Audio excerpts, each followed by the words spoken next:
সাম্প্রতিক তথ্য fill up করবে। যেমন আমি এখানে অশোক কুমার হাজরার তথ্য ফিল আপ করছি, জন্ম তারিখ। তো অশোক কুমার হাজরার ভোটার কার্ডে জন্ম তারিখ রয়েছে, ডেটটা দেওয়া নেই 1957, তাহলে তোমরাও সেইভাবে 1957 লিখবে, এখানে ডেট দেওয়ার দরকার নেই।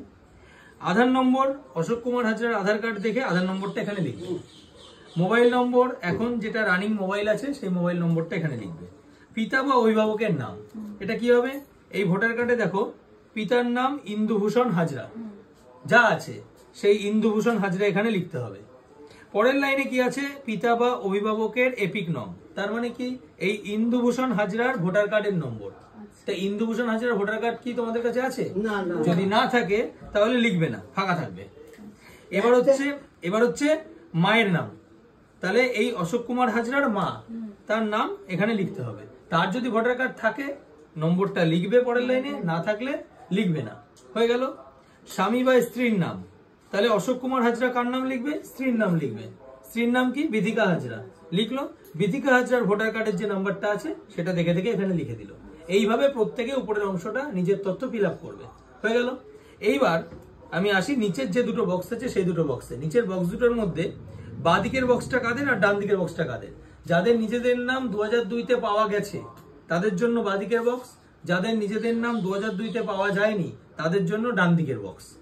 এবার বাঁ দিকের বক্সে অশোক কুমার হাজরা কি লিখতে হবে? কেন লিখতে হবে? কারণ আমরা অশোক কুমার হাজরাকে 2002 সালে SIR লিস্টে পেয়ে গেছি, তাহলে এই বাঁ দিকেরটা ওনার জন্য আমাকে ফিল আপ করতে হবে। তাহলে নির্বাচকের নাম আমি 2002 লিস্ট নেব, নিয়ে দেখবো এখানে অশোক হাজরা লেখা আছে, তাহলে আমাকে এইখানটায় লিখতে হবে অশোক হাজরা। অশোক কুমার হাজরা লিখবেন না, কারণ এখন অশোক কুমার হাজরা আছে বলে উপরেরটায় লেখা আছে, কিন্তু 2002-তে ছিল অশোক হাজরা, তো আমরা এখানে লিখবো অশোক হাজরা। এপিক নং কিন্তু এই ভোটার কার্ড দেখে আর লিখবেন না, এপিক নং লিখবেন এই যে অশোক হাজরার পাশে ডান দিকে চলে যাবেন, এইখানে যে এপিক নম্বরটা দেওয়া আছে সেটা আপনারা এখানে লিখবেন।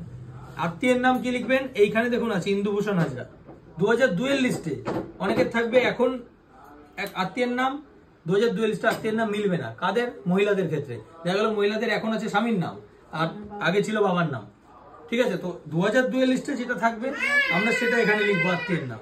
তারপরে সম্পর্ক এখানে আগে লেখা আছে পিতা, আমরা এখানে লিখবো পিতা। জেলা কি লিখবো?